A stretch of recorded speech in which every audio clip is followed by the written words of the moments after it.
What's going on, everybody? Welcome to Chef's Table Podcast Uncut, episode 10, the final episode of the season. It's been a fun 10 episodes, man. It's been a journey. Yeah, and you know what, John? I think the last couple episodes, man, you've been, opening up, talking more. So we're gonna definitely get the one-on-one John interview. yeah. They're gonna love it. How you doing today?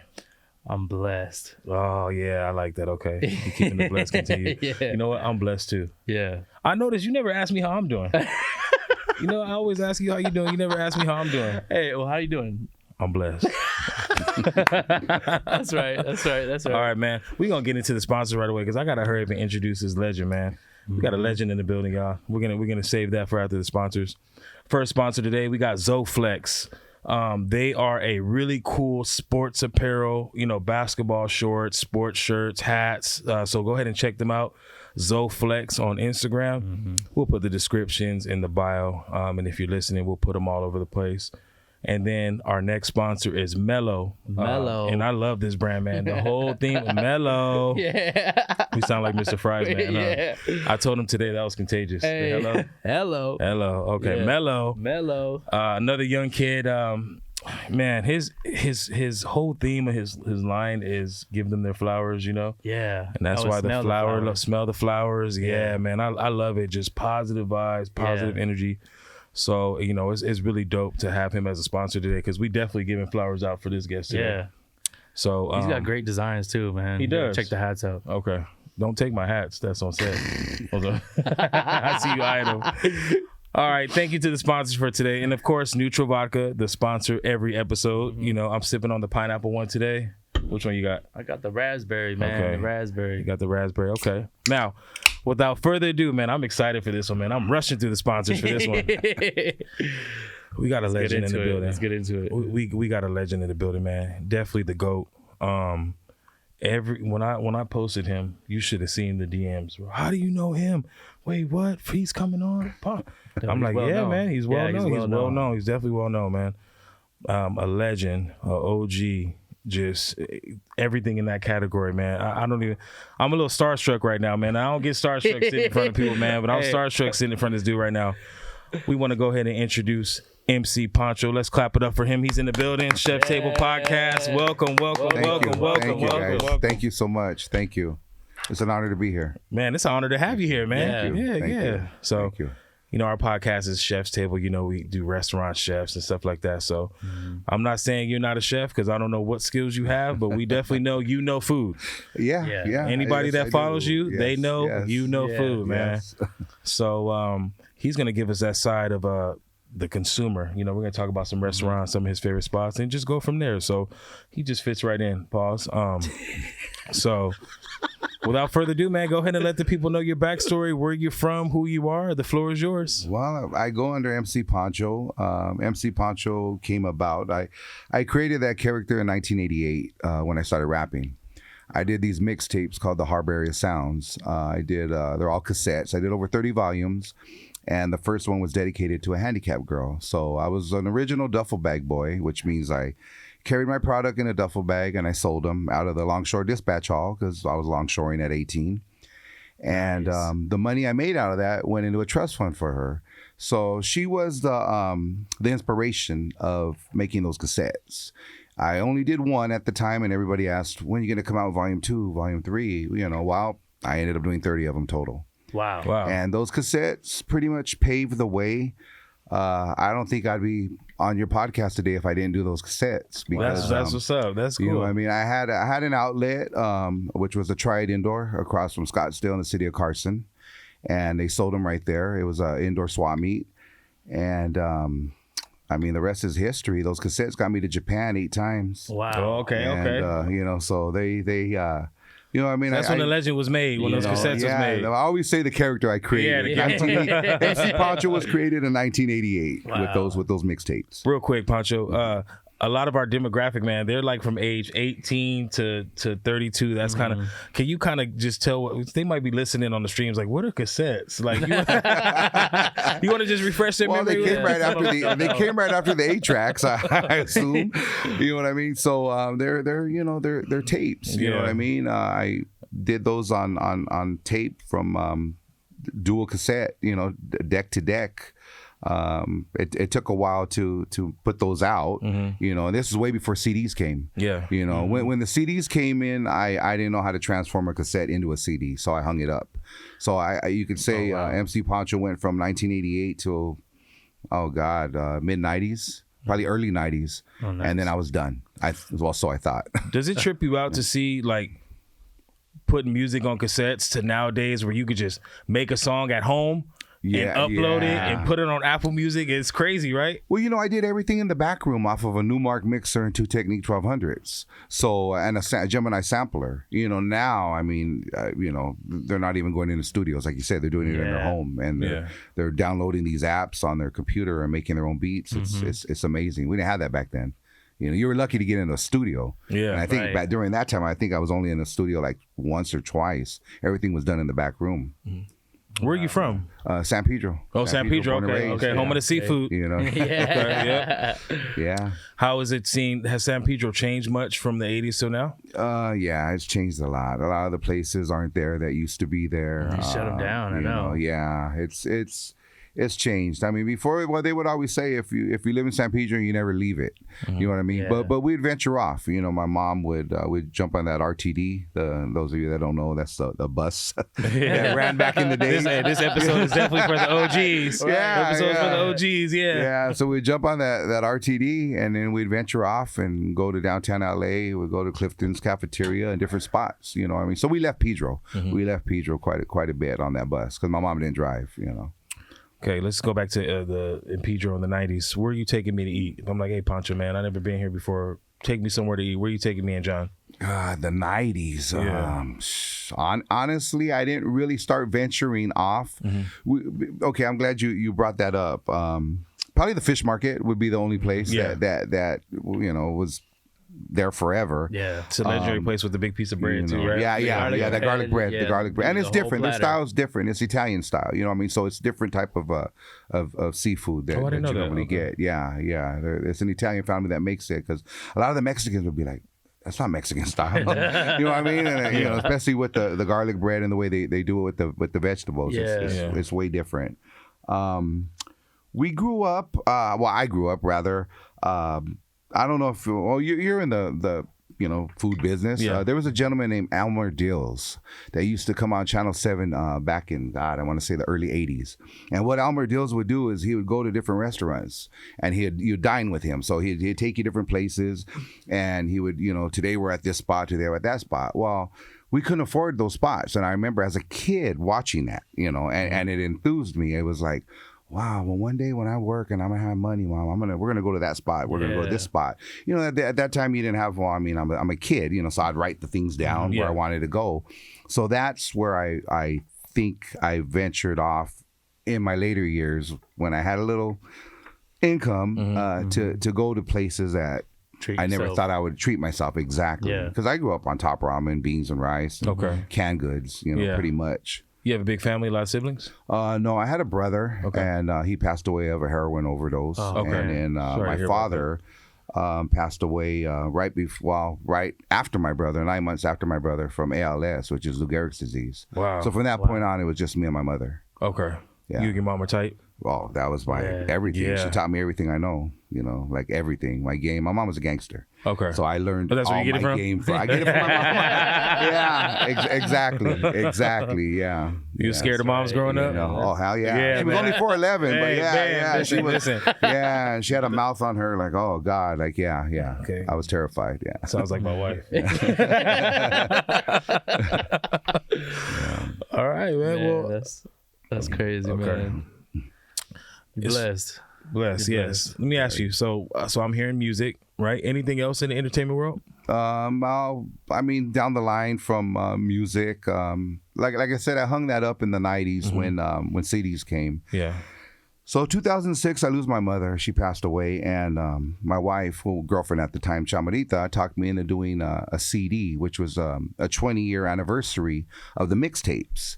And I didn't want to do it. I was like, you know, I haven't been on the mic. I haven't done anything. You know, it's been, you know, I've been idle for a while. Yeah. And I guess the whole reason why, I know the whole reason why she talked me into doing it, it was a mourning process to keep me busy. So I ended up going in the studio and I ended up doing that damn CD, which I didn't want to do. And I'm doing songs from 1988. You know what I mean? Yeah. I didn't even have enough material to complete it. Yeah. You know, so I dropped it, and I mean, it's weird how my story came about. There was a gentleman that was sending for Chicano rappers, and that's what I fall under the category as Chicano rapper. So he was sending for these rappers and doing concerts in Japan. And he had ran a make on me. He heard I was doing a CD, and he asked the disc jockey in Japan, he goes, "Hey, have you heard of this guy, MC Poncho?" And the disc jockey was like, "Yeah." He had came out and bought my cassettes back in 89, 90 at the Triad Indoor in Carson. And he still had my cassettes. Oh, wow. So they sent for me. They got me out there. I did a press conference with Rolling Stone magazine and all the magazines that we have out here, they have over there. And it was like a dream come true. Bro. It was and the weird part about this whole story was this man had wrote a book, and so we're in the studio. I'll never forget. And I took my compadre with me in there, and I'm ready to do my drop, you know. And my compadre's looking at this book, and of course it's all in Japanese, and it's this man's story, you know, because this man had a pretty deep story. He had gotten busted for selling ice to an undercover agent in Hawaii, and at that time he was Yakuza. So. Instead of being that Hawaii's U.S. territory, he ended up doing his time in Hawaii, and the man didn't speak any English whatsoever. So he did, I think, 12 years. Writes a book on his ventures and everything of every federal prison that he was in, and so he has this book, and I'm in the studio ready to do this song from 1988, which I didn't even want to be in the studio. And my compadre is looking at the book, and he keeps interrupting the session, and he wants me to see the book while I'm, trying to record. So finally, I just told him, what's so important after a period of interruptions that you need me to see this book? I'm sure you didn't say it like that. I'm sure you didn't say it. Well, my compadre is like 7 feet tall, so okay. So shout out to Sniper. Shout out to Sniper, man. Yeah. So he was like, look, you got to see this, and I go, okay, what, And I looked, and there was a picture of me and my wife in this man's book. Oh, wow. And we couldn't figure out how we got in this. Like, it's almost like a written script. So while this man was incarcerated, he had gotten a hold of an old magazine, which is called Teen Angel. And I had been in quite a few of those issues. My first time being a teenager, I think I was 12 years old. And what this man did was somebody slipped him one when he was in isolation. And he looked at the pictures in there, and he pretend that he knew the people in that book, and that was his family, and that's what kept his sanity. And it just happened to be me and my wife in one of those pictures. Wow. So when he told his story, of course the book's all in Japanese, but the picture's in there, and it tells the story of us. And here I am in the studio doing a drop, and he's the one that's sending for people, and it's like, I'm in your book. Man, so it was kind of weird how it's like a movie, man. Like which I didn't even want to do that. Like I said, I didn't, but I was pushed into doing it to keep me busy to get through the mourning process of losing my mother, and the rest just took off from there. Like I said, I don't think we'd be sitting here talking, and I wouldn't be telling this story if it wasn't for the comeback, what I call it, in 2008. Of the mixtapes from 1988, 20 years later. Wow. And you said that was your wife that got you in the studio? Yeah. Okay. She pushed me to it's amazing how like your wife, they know what you need. I can't explain it, but like my wife would tell me to do something that I know that's good for me without me knowing. It's important. Right. Yeah. Right. How long you been married?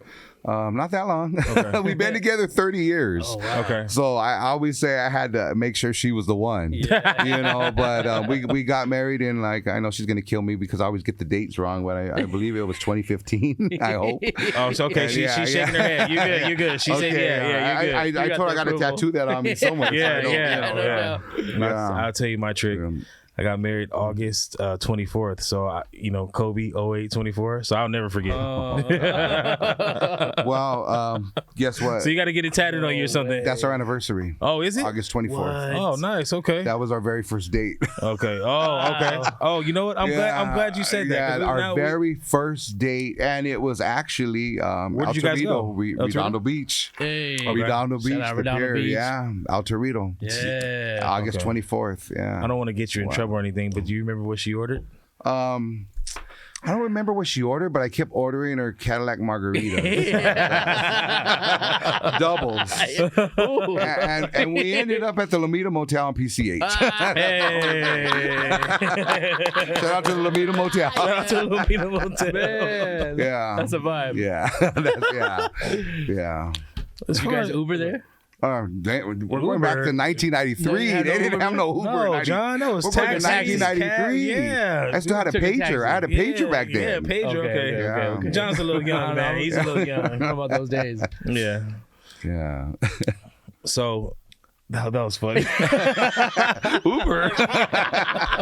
1993. Yeah. I can't imagine you walked there. No. Well, we drove. I mean, I knew what I was John, there were doing. I still got her cars. There drunk. was just no Uber. Yeah. He's all like, were there cars? So you guys were drinking, man. I don't know. You yeah. guys Well, she was drinking. Yeah, right? okay. But you know, back in the day, John, you would call a cab. The restaurant call you a cab. Oh, okay. Yeah. And you just pay. Yeah. You pay with cash. You didn't tap pay, John. You know, there's no John's tap young. pay. Apple Pay always. All right, let's get to the food portion now, man. I look at your page and it seems like you're eating quite a bit, and not in a bad way. You know, you're eating good food, trying different places. Give me a couple of your go-to spots that you like to go to. Go ahead and shout them out too. We're gonna put some places on the map. Believe it or not, I like the Rainbow Room, which is right next to the Roxy. They have a real good pizza there, so that's one of my cool spots because you could go. I love my cigars, and if you're a weed smoker, you can smoke your weed right there in the patio, and have a good meal. So we're regulars at the Rainbow. Okay, I'm going there for sure. I'm letting you know right now. Pink Taco's another one, all along Sunset. Okay, you know what I mean? El Compadre in Echo Park, Aroma. Cafe on Sunset. I mean, we just make our way all the way through. You know, locally, Tres Conchinitos in Wilmington. Oh, yeah. We hit that because they're 24 hours. So we normally hit. You'll find us there. You'll find us there at 3 a.m. 3 a.m. We're right there. That's our spot. That's our spot. Yeah, exactly. That's when it's live. You know. I mean, the Golden Steer is one of my spots in Vegas. That's one of the oldest steakhouses. So I always make sure I do that when I go to Vegas. Musso and Frank's, that's another one in Hollywood. I mean, God, there's quite a few. That's good. Cocina That's Mexicana good. in Torrance. Yeah. So when you go into these restaurants, I'm gonna go ahead and tell the viewers this story. Mr. Poncho came into one of the restaurants I was an executive chef at. And people are going crazy in the front. Frankie's here, Mr. Poncho's here. And I'm like, okay, you know. And then they start, you know, asking me for pictures and saying, please, chef, can I get a picture? You know, we had a no picture policy at the restaurant. And I went out there, and that's when I first met him. And the fan base is when you walk in the building, man, people know who you are. Do you experience that at every restaurant? Because if you experience at my restaurant, I know you experience that.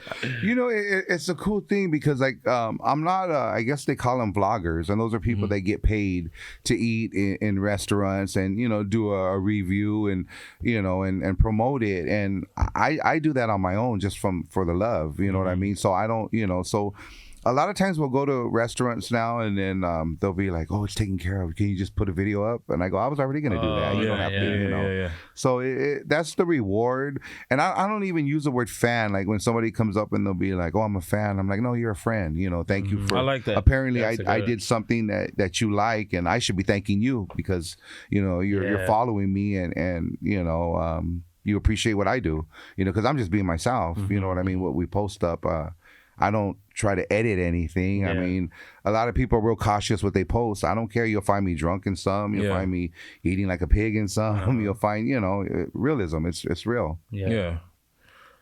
Now, man, I see some of your posts, man. Yeah. That food is just wet. That is wet, man. The food, to me, the food is just one of them. Can we talk about the fits? Oh, I know. Okay. The fits. How much is your closet worth, man? Well, we don't want to talk numbers, but I mean, let me ask you this. Saturday night, anniversary night, you getting dressed up. How much, where you going? Walk us through that experience, man, because you can dress. Oh, thank you. know, to the point where my dad didn't come to the podcast today because he was intimidated by what he was going to wear. And I just came casual today in a he's- sweatshirt and a baseball cap. Walk us through, man. You getting ready for the anniversary. Where you going? What you wearing? Like, how much you spending? I'm wearing a suit for sure. I'm wearing, you know, a Borsalino hat or Stetson. Stacey Adams are mandatory. You know what I mean? So, you know, I'm always suited and, with the brim and my Stacy's. Yeah, we got to get John a pair of Stacey Adams, man. Yeah, Man, I've worn them before. Oh, you have? Okay, Yeah, okay, right. okay. Yeah. You got the Stacey Adams socks? Yes, I do. Oh, Yes, I okay, do. yeah. Yes, I do. That's an OG right there for yes, sure. Yes. Yeah. And I get my clothing at Moda Inc., which is in San Bernardino, or Alpha Moda, which is in Del Amo Mall. That's where I get my suits. It's there right there. So, Okay. And then, of course, my Pendletons. I wear them different than anybody else does. I cut them at a quarter length sleeve, 3/4, so some people call it. And, I try to do everything different than the next person. Yeah, you know what I the mean? crease in the pants is oh another level. That's another level. I'm always with surgical the with the crease, man. That crease, man. That crease was so on point, man. Thank you. You see, okay, I'm not a fan. I'm a friend. You're a But friend. I'm a good friend because I'll be looking. And I thank you, Chris, for taking notice on that. Thank you. I thank you. Yeah. We're gonna get into a game soon, but speaking of games, go ahead and tell the people, man, because we talked about it off camera, and I think people gotta know what you were involved in. Can you let them know? Well, you were telling me you were a gamer. Yeah, I'm a gamer. And then I'm a gamer. I asked, have you ever played San Andreas Grand Theft Auto? Which of course. Was game of the year, game 2002. of the century. Everybody's played that game. You can still play it right now on PS5, which I had no idea. Yeah, you can still play it. Yeah, they just re-released it. Wow, yeah. So I was leader of the Azteca gang in there, and I did the car hop. I'm the voices for that. So that's an honor. That's one. That was one of the first things I think I got IMBD credit for. So and that's very important in acting, which I've done acting as well. Okay. And when you look me up, that San Andreas pops up. Okay. Wow. Yeah. What acting have you done? What movies? Or well, I was a Mayan on Sons of Anarchy. We love that show. You were? Yeah. I'm going back tonight. Okay. We're watching that tonight. Yeah, watching that. Yeah. We'll be right back, folks. I believe it was season 6. I was a Mayan. Okay. And then I did Dexter, CSI, NCIS, Southland. Dang. He said Dexter. My wife's going crazy in the background right now. I watched all those. And then I had a few that went to big screen. Chavez Cage of Glory with Danny Trejo. Okay. And then another one, Bro, with Danny Trejo. Yeah, Man, I was about to say, you have to be with him. And then what else? Scared Straight. I did Scared Straight, which they still show every now and then because with the kids that go in the JLJ. Yeah, they show that in the schools. Yeah. You know, we should do a Scare Straight in the kitchen. Like, hey, you want to watch dishes? You want to come over here and cut onions? You want to talk back to your mom? You'll come watch these bands? No doubt, man. All right. So, okay, cool. Let's get into our first game with Mr. Poncho right here. All right. So this game, we're basically going to just see what cuisine you choose over the other, okay? So one goes away forever, okay? So let's look at the screen. So the first one we got is Mediterranean food, hummus, pita, chicken, all that, or Indian food, curries, rice, naan. Which one stays? Which one goes away forever? I like curry. I had a bad experience with hummus. I threw it up. I got sick. And, once you eat something, and nothing against hummus, you'll just never try it again. Yeah. Like, I remember as a kid one time I had those little chocolate turtles with Parmesan sausages. What a combo, huh? What a combo. And I remember I for the longest, I couldn't eat those chocolate turtles or Parmesan sausages. So hummus, I'm done with hummus for a while. Okay, but so I like curry. okay. I love curry. Indian food stays? Indian food stays. Okay, sorry, nothing against hummus, but you got to go. Okay, let's go to the next one. Sushi. Or Korean barbecue. That's a hard one. That's a hard one. That's a hard one. Yes. Oh, yeah. So we just had one- Korean barbecue the other Now keep in mind in this game, one goes away forever. Forever? Oh, man. Can I just take a drink instead? Oh, God. Watch it all the way. Oh, that's torture right Right? there. Yeah. That is a good one. I picked a real good roll too. That shit's on fire. I know. It's fire. It's literally yeah. fire. Well, I guess I could try to stay away from the meat. Okay. Yeah. So I'll stay with the Japanese, sushi? the sushi. Okay, we'll go with the sushi. Yeah. And it goes with the story. Yeah. All right, next one. Okay, real quick. Sushi stay, Korean barbecue, bye-bye. Wow. Next one. Greek style pitas or Peruvian food. What is that? The gyro. Yeah. Peruvian for sure? Yeah, Okay. Pollo Inca. Oh, we've done. yeah. Yeah. Peruvian. Pollo Inca's definitely. legendary. Yeah. I could not ever not get that plate. Yeah. So Peruvian. Damn, let me just stare at that for another second. That looks good with the sauce. Yeah. Shout out to Peruvian food. Yeah, that was my favorite plate right there too. Next one. That's the best one. Italian food or soul food? Fried chicken, mac and cheese, cornbread, collard never have it greens, again. grits, pizza. Just think about just not eating it chicken anymore. I'm parm, thinking of garlic Pioneer bread. chicken, man. Like, Yeah. Yes. Or that pizza spot you like. But I'm a pizza lover. Yeah. It's like, we put some tough ones up I there, know man. you did. So I gotta stay with the pizza, man. You stay with the pizza? lover. Yeah. Okay. You sure? Look at that chicken. I know. I'm just saying it for me personally. I love fried chicken. Like I do. I really do. Yeah. Mac and cheese, collard greens. Yeah. So we going with pizza? Yeah, All right. pizza. Pizza. All right. Buy fried chicken. Shout out to Pioneer's Chicken, by the way, man. And the last one, Mexican food or Chinese food? What's that? Birria tacos? There's birria tacos, so you know. Well, I am a Mexican. But there are different ways you can make Mexican food and Chinese food. One of my favorite spots was a spot called Tin Sing in Gardena back in the days. That was a landmark. If you know, you know. Do you remember where that was? On Redondo Beach Boulevard. In Normandy? Not too far from Normandy. Okay. Yeah. I think I know where that's at. You know, that the family before. finally just got tired and they just shut it down. They were tired. They had been in business forever. But now there's another spot on Artesia called Fusing. Yeah. And it's the same cook from Tin Sing. Oh, So if you know, you know. And it's just Okay. takeout only. I love Chinese food, but I do get real tired after I eat it. Oh, and then I do Wangkok in Chinatown. That's another landmark right there. You know, and then the other spot where Jackie Chan, I can't think of the name of Rush that one. Hour? We did Rush Hour. Yeah. That's another one in Chinatown right there. I gotta stick with my Mexican. Yeah. You Okay. cannot give that. You cannot give that. I would hear the end of that. Yeah. He would be like, "Hey, Chris, let's edit that part out." Man, we just saw some really good food right now. Now, that makes me want to ask, you're a little bit older. How do you balance with eating all this good food and, maintaining your build, but also, I know you had like some health issues. I followed you on Instagram and I saw. Oh man, so I was doing a show out in Texas, and I normally go out there. There's a gentleman by the name of Sam Torres Empire. He's the one responsible for bringing the Super Show, the Lowrider Show, back to LA. So he does like a little tour. He does it, LA, Texas, Vegas. And he sent for me. I normally host the Texas and the LA show. Little did I know it was a cook-off. He didn't tell me that part. He said something about cooking off, but I thought I was just going to be, walking around emceeing, getting on the mic. Yeah. So I did it with the cast from The Walking Dead. I don't know if you watched that show. Of course, we know so that show. So it was me with the cast on The Walking Dead.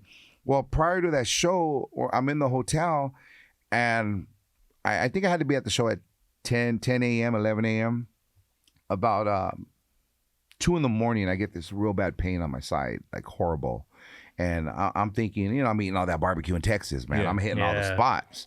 I'm eating the beans and everything. So I'm thinking maybe it's trapped gas or something. So I didn't want to wake up my wife. So I did the old Mexican remedy. I got a 7-Up and started drinking that, hoping I burp. And, and I'm all good. It was just trapped gas. Yeah. And no, it wouldn't go away. It was horrible. It was just, so luckily the hotel had a bathtub. So I got in the bathtub. I put hot towels on me. It would go away. The minute I'd come out, it'd come back. And it was moving from the side of my side of my stomach all the way to my back. Oh, wow. And little did I know I had gallstones. Ouch. So it was time to do the show, right? And finally I woke up my wife. She's hitting me on my back, and we're trying to do everything we can to get this gas out. We're thinking it's gas. Yeah. And I told her, I go, well, you know what? I'll just walk around the show and maybe take pictures with everybody. And, I won't get up on stage because, it looks like I'm going to be eating. And it was a steak cook-off, chicken, and burgers. Yeah. And we're talking about 30 participants in each category. And I love to eat. So this was one I couldn't even think of eating. Yeah, so you're just in pain. So I seen the gentleman, Sam, that put it on, and he's on the mic, and he's like, "Where's Poncho at?" And I'm like, "Oh, I'm in the crowd, doing my thing." Thought he was going to show a little sympathy, And he's like, "Well, we need you on stage right now." And I'm like, "Oh man!" And I told him, I said, "Sam, of course he wants to get, what I'm sent there for. He sent for me first class and everything, so." I told him, Sam, I don't know what's wrong with me. Something ain't right. I'm hurting really bad. Yeah. And he was like, well, just eat little bites. I thought he was going to say, like, just do what you're doing. So I'm like, oh. I went into my acting mode, and I had to, on stage, try everything. And that was the last thing I wanted to do was eat. So after I think about 4 or 5 hours there, it gradually went away. And I go, I didn't burp. I didn't pass gas or anything. Yeah. It went away. So I think I'm good. We had like another 2 days over there in Texas, and I ate like a pig again. I did all the barbecue spots and everything. Yeah. And when we came back home, I had another, I guess they're like attacks. And at that time, I didn't know what it was. So I told my wife, I go, it's back. It's back. I don't know what it is. I'm getting a fever now. I'm getting cold sweats. You knew at that moment something wasn't right. Something, this really isn't right. It's not gas, you know. So she goes, come on, I'm taking you to the hospital. So they took me, they did an MRI, they did all the x-rays, whatever they do, and they shot me up with morphine, which I was feeling good. And then they told me to go, well, you have gallstones. And they go, if your gallbladder would have exploded and it leaks bile, you could have died instantly. So I go, well, what's going to happen? I go, I'm feeling good right now. What's going to happen when the pain goes away and I go home? And I remember they looked at me weird. They go, oh, you're not going home. Oh, wow. What do you mean I'm not going home? Surgery. And they go, we're getting a room ready for you right now to do an emergency surgery. Wow. And I'm like, holy shit. Scary to hear. So they go, it's up to you to keep your gallbladder, because it did damage it, but it didn't puncture it to where it's leaking. Otherwise you'd be done. So they go, or you want us to take it out because you might be here next week. Take it out. Yeah. So I go, well, you're gonna put me under, then take it out. Yeah, you don't want to have to go back. Yeah. So that was an eye opener on my eating habits for a while. I felt, I'm gonna tell you, I felt bad because, like I said, I'm a friend. There's one video, you're at an Italian restaurant. I think your wife's eating pasta or something and pizza, and then the camera goes up to you. You got this really sad salad. And I just said, no. Yeah. I mean, and your wife is having a good time. She's got the pizza, the pasta, and you got this little itty bitty salad with oil and vinegar. And I how oh, man, I felt so bad. I felt bad. Thank you. Well, when I told the doctor, I go, how are my eating habits going to be? And he's like, he lied, but not really lied. He told me you could eat anything, but he didn't tell me the consequences that you get the runs right after you eat grease. It goes right through you because your gallbladder is like a filter and it holds that grease in and it breaks things down. So, I YouTubed it and Google, I did all my research. So now it's like when I eat those foods, I got to be close to home because I got to go to the bathroom right away. Yeah. It's like irritable bowel movement. Like you just gotta you gotta go. Go. It's terrible. So in the beginning, I was eating a lot of fish, a lot of chicken, a lot nothing with grease on it. Yeah. Even a Pringle. I'd eat a Pringle and it'd go right through me. Wow. Just from that little grease on the Pringles. Yeah. So for a while there, it and then finally I said, you know what, I'm gonna die, and I'm like, no, this ain't me. Yeah. So I went back to my eating habits, and I don't do it all the time, you know what I mean. But when I do post, I'll post it. You're gonna see what I'm eating, and you're not gonna see my salads anymore. A lot of people were saying like, now what were the comments like? Because I looked at they were like, man, a salad? Really? Yeah. MC Poncho they missed my because I eat big, and I mean, and we're not wasteful because you never know when you're going to eat again. So you know what I mean. We take it home. We take leftovers, and I eat those for the next couple of days, and reheat. Because a lot of people are like, what do you do with all that food? Do you eat it all? And I'm like, a lot of times, no. I go, we take it home. It wasn't even like me when I eat a salad, got bacon, eggs, crouton. It's like a 3,000 calorie salad. It was a sad. It was like a sad bunny rabbit salad. I mean, I did want to lose weight. I mean, I ate the way I wanted to do it. But I did lose some weight during that time. Okay, all right. Yeah. This is a question I actually wanted to ask you, and I hope it doesn't come across the wrong way. You know how the world is with tattoos. They're more socially acceptable now. Well, when I got my hands and stuff tatted, my family was like, your life's over. How does that work? Like, as far as you, like, do you feel discriminated against at certain restaurants with the face tattoos, the look? I mean, you know how people are. They judge before they know you. Right. And if you're at a nice restaurant, do they make you feel uncomfortable or? I haven't had that once. I think we had it one time in Vegas, and I remember the because I think I had asked for for a shot of sake or something, or I forgot, or I ordered a sake. We're in Vegas, and the girl came up and told me how much it was. Like the way she told me, like you know, like I couldn't afford it. And then I remember I just looked at her and I said, "Oh, is that all? Well, how much for a bottle?" And then after she's like, "Oh, a bottle?" And I go, "Yeah." I go, "You know, make it 2 bottles." Luckily, we had just hit. Yeah. My wife had just hit. She had just hit, so That's right. she had hit like $5,000, right? Oh, yeah. So I remember she goes, "You're gonna buy 2 bottles with my winnings?" And I go, "Yeah, with your winning." You know, so I had to prove a point there. But other than that, I mean, I've dined at some of the top-notch restaurants. I mean, you see where I dine. Yeah. And they've welcomed me. And I think that plays a big role thanks to social media because everybody sees and they know the minute I walk in, like, oh, that's that guy that eats a lot. Yeah. Or you're the guy that posts a lot of food, you know, Yeah. and stuff like that. So they welcome me. And the tattoos honestly got me into Hollywood. You know what I mean? I'm the way I'm talking to you is how I talk every day. And I guess it doesn't go with the tattoos. So I remember one time I was talking to a casting director on the phone. And they wanted me for this Chicano gangster, you know. So they're like, "Can you play this Chicano gangster?" You know. And I'm like, "Well, I took acting classes. I'm sure I could really try hard and you know give him my best shot, you know." And then they didn't believe in me. And I could hear it, like I could hear it in his voice. He was like, "Are you sure you could do this? Because you know this is what we need, and you were recommended." But they didn't know what I looked like. No. And then after they go, "Well, you know, you're gonna go to wardrobe, and this is what you're gonna do when you come here, and all that, and you know we're gonna see if we could work with this, but are you sure you could do this?" And I'm like, Oh, you're "Yeah, just you talking know." over the phone. Yeah, you know, I'm on the phone because I ain't yeah. talking, you know, Simone, or that, you know, I ain't talking. I'm talking like I talk to you, you know. So when I showed up and they looked at me, I'll never forget. And I go, "Do I need to go to wardrobe?" I go, "I'm, you know, Frank Ariza." And they're like, "Oh no, you're fine the way you look. Do you have any more clothes like that for the next person?" I'll never forget. And of course, I got the part. Yeah.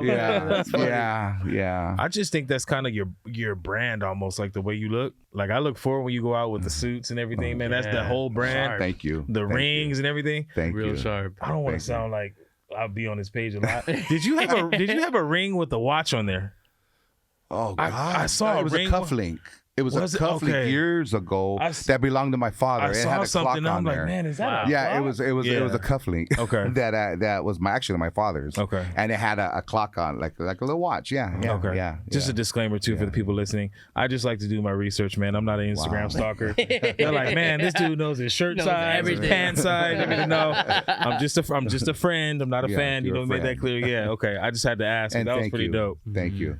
Yeah, you got your anniversary. Well, you know, because we didn't get married right away. Back to that, because you know, back to the anniversary. I know you didn't hear to the listeners out there. Yeah. I know you didn't hear what was just said in the back, but you actually have your anniversary tattooed on you. Yeah, right? I do. Yeah, not because I can't remember it because it's my new favorite numbers. Well, I thought about that because we celebrated the boyfriend and girlfriend. You know what I mean? And then we celebrated our wedding, which we got married in.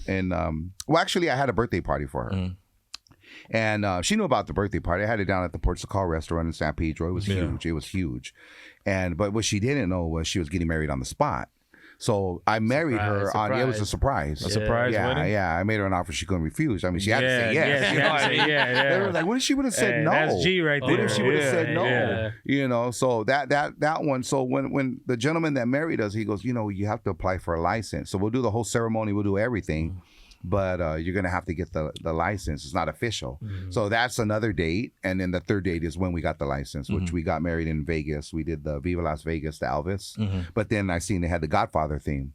So we did the Godfather theme. And then we had our little reception at the Golden Steer in Las Vegas, the oldest steakhouse. You said 30 years, right? 30 years together. 30. We call it 30 years in the game. Yeah, 30 years in the game. Man. Yeah.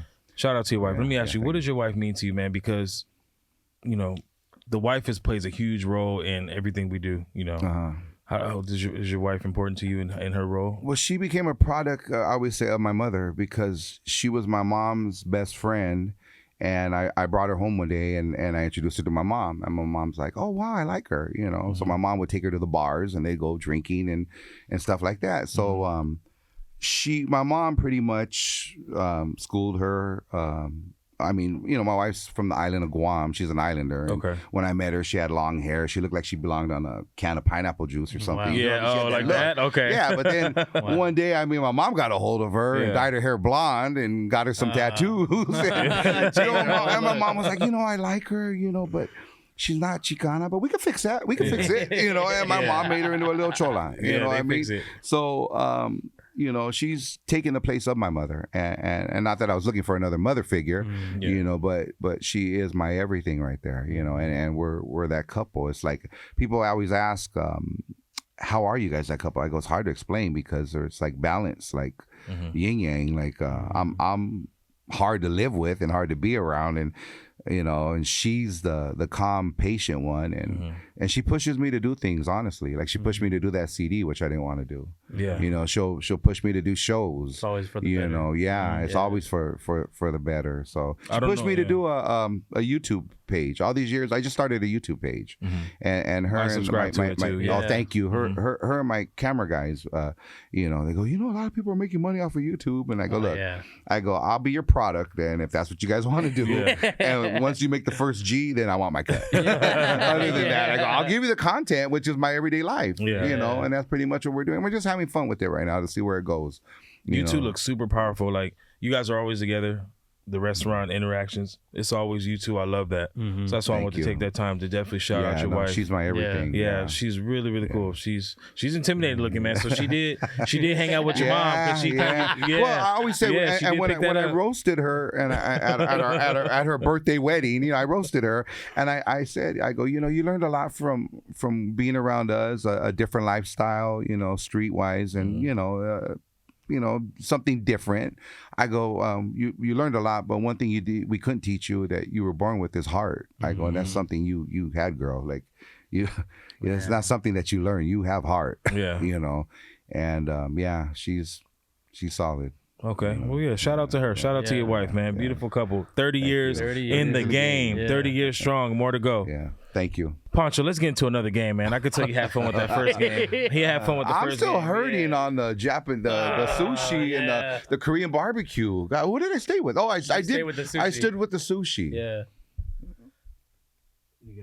Oh God, I could already. Where's this one gonna go? Oh God, yeah. Game number 2. All right. So if you take a look at the screen, we're gonna put some actors up on the screen. All right. Okay. You have to tell us where you would take them and what they would order. Okay. Now everybody does this game, so you gotta. This is going to be a good chance. This is easy for you because you've eaten everywhere. Some people are like, no, this is easy for you. Okay. Wow, I could actually tell you another story about this gentleman. If you go like ahead. Hold on. We got time. Go ahead. Let's go. Okay. Well, you know, I may never get in Hollywood again, but hey, I'm a longshoreman. I've been a union worker, dock worker for the last 35 years, so that's where I make my money. Let's hear the story before we get into the game. Go ahead. Well, I just gotten, and I know I've never even told this story out there because a lot of people would be afraid to tell this story. This is a Chef Table podcast. This is real right here. This is real. So we go to a Chicano book fair, and we had just gotten with Chamarita. And Chamarita had just gotten with me and my mom, we'll say it like that, right? Yeah. So we go there, and this gentleman is doing a signing right there. And I remember Chamarita had just seen the movie American Me. I love that movie. So, which I don't endorse that movie. I don't push that movie. And in Japan, I broke a lot of hearts because that was their go-to movie. So they would watch it over and over. And then I had told them, I said, nah, that movie's a bunch of bull. Like, it's misled people. People passed away behind that, you know, without saying too much. You know, it's all on the records. You could look it up. And so anyways, Chamarita was trying to get an autograph from him for her daughters who were little at the time. So he got an attitude, and he only did one. She had 2 daughters. She's like, "Can I get 2? You know, can I get 2?" And he was like, "If I did 2 for you," it was the way he told her. Wow. You know, if I did 2 for you, I got to do it for everybody, and this and that. And my mom overheard that. So my mom walked over to him. She's like, "Why can't you just do, you know, another one?" And he's like, "Ma'am, I'm not talking to you." Oh, that was the worst thing you tell my mother. Who's 4'11". Yeah. So I'll never forget. and that would have been a good time for Chamarita, my wife, to be like, "This family is not what I signed up for." So I remember my mom was looking at him and flicking him off and cussing him out in Spanish, you know, in slang Spanglish, cussing him out. And saying a few things, and he gave her that mean look like he did in American Me, the Santana look, right? And my mom's flicking him off, and then I just remember security escorting us out, and he packed up his little suitcase and walked off, and my mom was on top of the where the escalators are at with two hands, two fists, flicking them off. Yeah. And we were escorted out of the UCLA book. You weren't lying about your mom, man. She definitely, Yeah, she said what she had to say. Yeah. No, okay. You never let nobody walk over you, man. You know, yeah. No And it was the way he, you know, he had gotten at her. Like, you know, maybe he was having a rough day.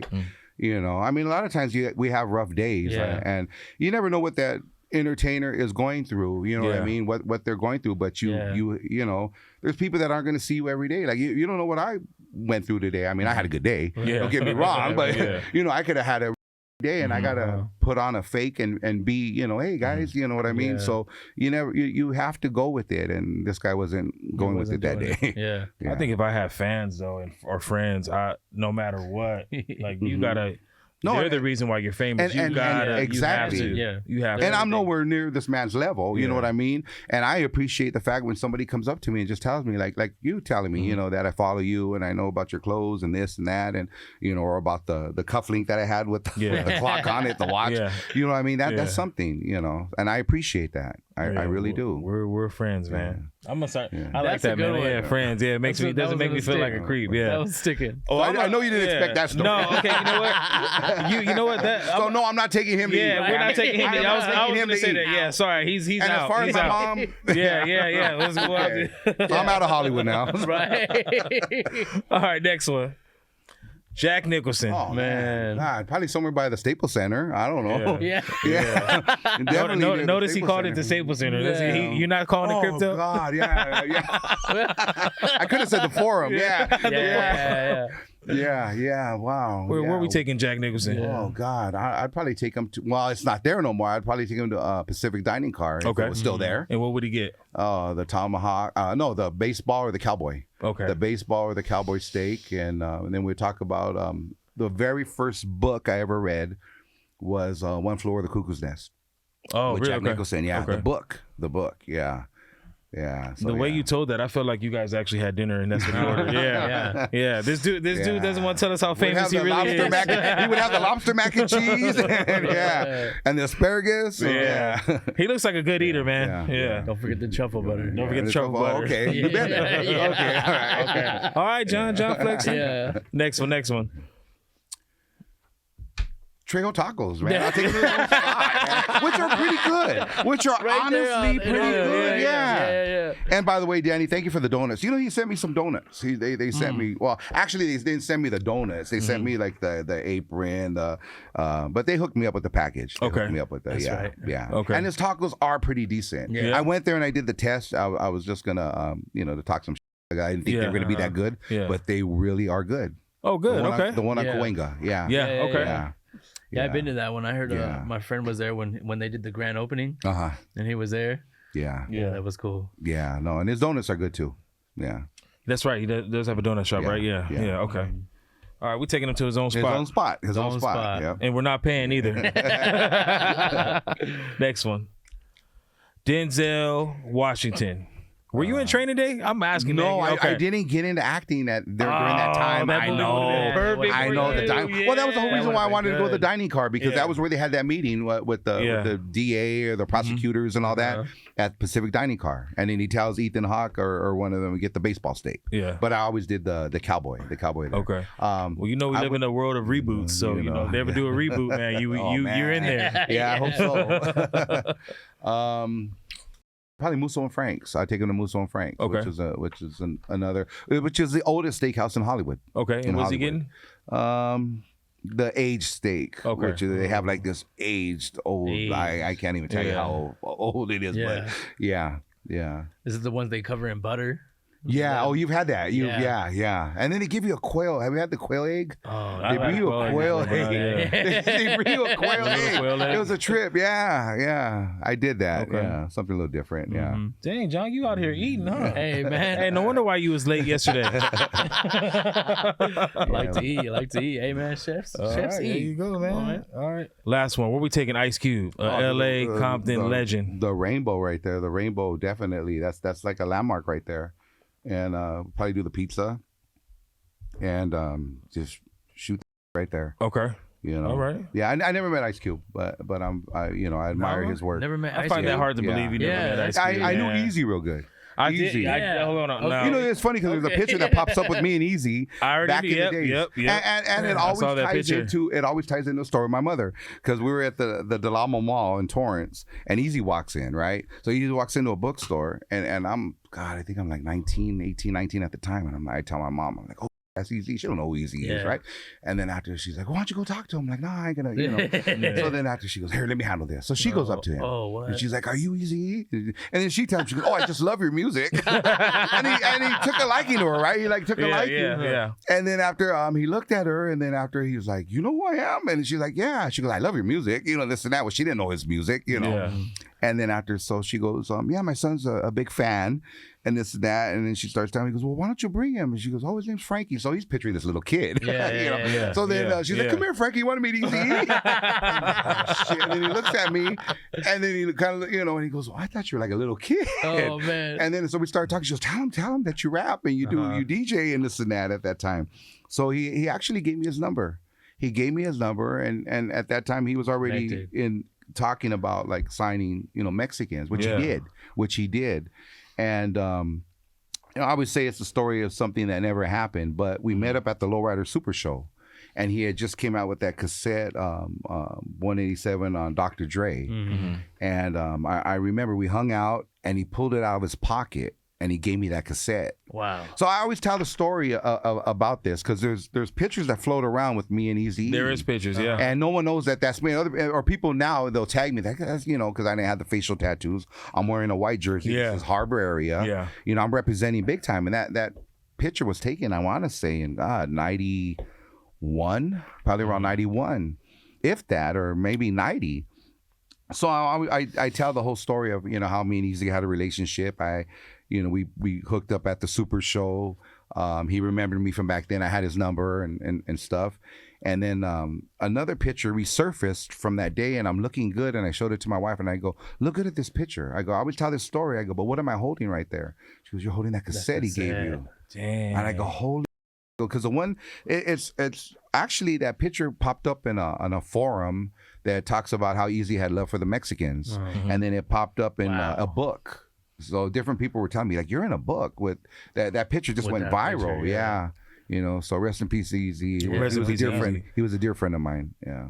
Yeah, I actually met his son. Oh, okay. A bunch of his, I know his son too. A bunch of his. He has quite a few kids. Kids and daughters, and brothers and sisters. Man, there was so many, and I went to their house. Oh wow. Yeah, wow. And I ended up taking a picture with him. We ended up smoking some, you know, and like, man, I went to, man, it was that's cool. It was a legendary moment to be there, you know, on the stomping grounds of where it all started. Yeah. For him. Yeah. Right there on Greenleaf. Yeah, John knows a lot of people too, man. He's very low key about it, but John goes out to eat. You know, you guys went some of the same restaurants. He knows some of the items, so John is definitely social. So I'm not surprised that you met him. Yeah, sure, yeah.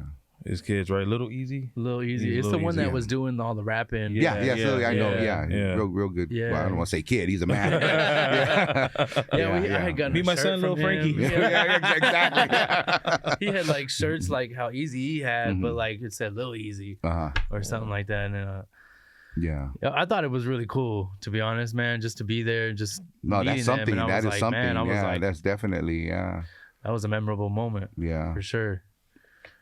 Okay, Poncho, if you had to open up a restaurant, where are you putting it?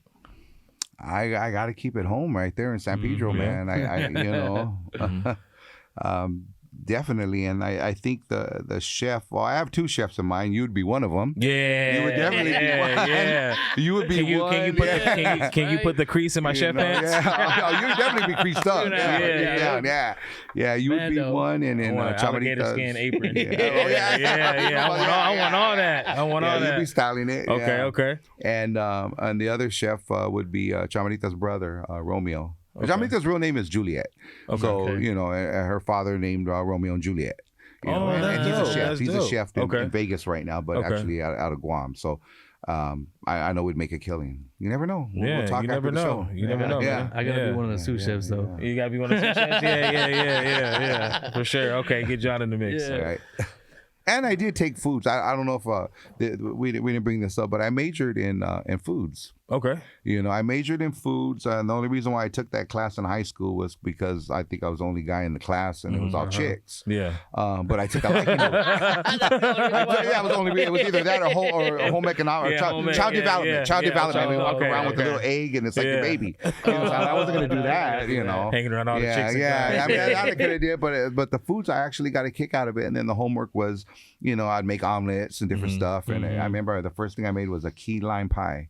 And that was for my mom, so she would have to sign it off like, he did do it. He did do it. Yeah. And I know how to make that, and then of course it's sad they don't have that anymore. You know, because now they're teaching kids. Well, we lost the budget during that time. That's true. And then I couldn't major in it. You know what I mean? So I remember they were like, "Well, what do you want to do now?" I go, "I can't take foods." Like, you know, you got me started on that. So and then briefly I did photography. Okay. I did photography, nice. film. Yeah.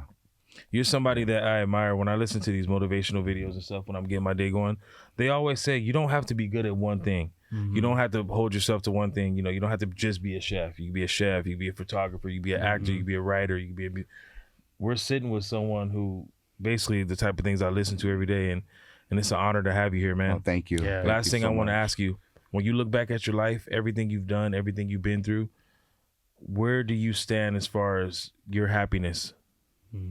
I mean, well, I the hardest part, my happiness, of course, is my wife. Like her being right there with me. I mean, we've gotten just so close, and I've taken a lot of loss to have what I have today, and people don't realize that when I tell them. Like, I started working at 18 as a longshoreman, and the way I got my job was what they call deceased, child of deceased. So that means my father was one, and being that he passed away, I became sole supporter of the family. So the next one to step up would have been my brother, but my brother passed away 9 months after my dad. Before my dad did. So being that he passed away, 2 lives were sacrificed for me to have what I have today. You know, my job. So what keeps me going is I live for the ones that aren't here anymore, because I could either be dead or in prison. And I have a lot of homies that are both, you know what I mean, that are never coming home or, you know, are no longer here. So I live not only for my family, but for them. And if I fail, I'm letting everybody else down. You know what I mean? So what keeps me happy and keeps me going is I'm doing this for a lot of other people, not just myself, you know, and that's what I have to push myself and put that in my head that, you know, if you fail, if you go into a depression, if you stop doing what you're doing, you're letting people down, you know, including my wife, you know, because she's the push. So that's what keeps me going, and food keeps me happy. Yeah, food keeps you happy. Yeah. That's amazing. No more salads, man. That's salad depressing. On the side That's is cool. depressing. Okay, yeah. You know, if your big ribeye comes with a little salad, that's different. Yeah. Well, man, I want to say, man, it is an honor to have you on, and it was you. I couldn't think of any better person to close out the season, man. Thank you. You know, this is our first season, man, and the season has been legendary. We've had some big restaurants, some big chefs on here, but having you on, closing you out, man, it's an honor to us at the podcast, man. Yeah. And we just want to thank you for taking the time out of your busy schedule to come hang out with us for an hour. Greatly appreciated. No, thank you for having me. I can't wait to listen and watch this one, because you. And there's so much to cover. I hope we covered enough. Yeah, because we definitely covered enough. I'm like the Chicano Forrest Gump, man. You know what I mean? And it's all documented. I mean, like, my story is a trip when I look back at it, and you know what I mean. It's been a good life. It's like I said, I've taken a lot of loss to gain where I'm at today. You know, and people don't realize that when, you know, they just see certain things, and until you really look into my story, which I've been talked into writing a book. But I'm not going to charge anybody to read a book. You could go into my archives on Instagram and read my story there for free. Yeah. Right. You know, it's all out there. Instagram definitely has painted a picture of things don't take work to get. So it's good that you're sharing that. And podcasts like you. Yeah. And podcasts like you for getting our stories out there. Yeah. You know, and letting us tell it. Thank you. You know. Oh man, that's what we're here for, man. And we're gonna keep being here. So with that being said, we got to bring you back on, man. We got to bring you back on in the future, man. In the future. So. And I haven't, you know, no disrespect to any other podcasts out there, but I had taken a break, and I had told, you know, a lot of the ones that had asked me, you know, I'm not doing any right now, you know, and yours, you know, I met you, and me and you hit it off, even though we talked briefly that time when you're, you know, at the head chef at that restaurant, and I was like, no, I'm there. You know? All right, and I appreciate that. Yeah, that goes to you. show you, man. Like when you meet someone, man, and you both are genuine and real, those relationships. I went matter. by a few times Yeah. after that, Yeah, looking you for did. you. Yeah, You did, yeah. So. because you created something I want to talk about that you did with that hominy. Go ahead. You know what? What you did with that hominy, right? No one's hyped me up on the podcast. No one's hyped when me up he before. did this hominy with those short ribs, Yep. I was like, what the Yes. hell is that? It was that's- amazing. You know, I love That was- hominy and menudo, but Yeah. he just, oh man, that took it. That went to a whole nother. I believe we Yeah. did spinach too, right on top. I can't remember what I Sauteed did. But spinach, I I do think it know was. I did that creamy Pickled hominy onions. style It was on risotto another with the level. braised short rib. I've never had anything like that. Release the sauce. Oh, the on top. chipotle agave glaze on Yep. top. Yeah. You gave away Everything my there was secret. off the hook, man. Everything was, yeah. Thank you, man. No, a lot of people come on. They're like, man, we want to try his food. We want to try his food. Now we got somebody who's tried my food before. So yeah. thank you, man. That was a major plate. Yeah. Yeah. All right, Poncho. It was a pleasure having you, man. Damn, I wish we could talk another hour, man. But we just got to leave space for to bring them back for a part 2 or something like that in the future. But let's clap it up one more Next time for season, MC Poncho in the building. Thank you. Thank you guys for sticking with us for the first season of Chef's Table Podcast Uncut. Man, We had MC Poncho on today, the legend. And if you guys are watching on YouTube, don't forget to subscribe and hit the like button. And we'll catch you on the next season. We'll be back soon. We're taking a little break, but we'll be back for season 2. Thank you for all the support. With the heat? Yeah, Go ahead, with John. the heat. John, go ahead and take us out, man. You want to take us out? hey, you gonna take me out? You gotta buy me dinner first. You guys have a good one. Thank you guys for all the Stay support for blessed. the season, and we'll see you next season. Take care, guys. Thank you. Thank you. That was great.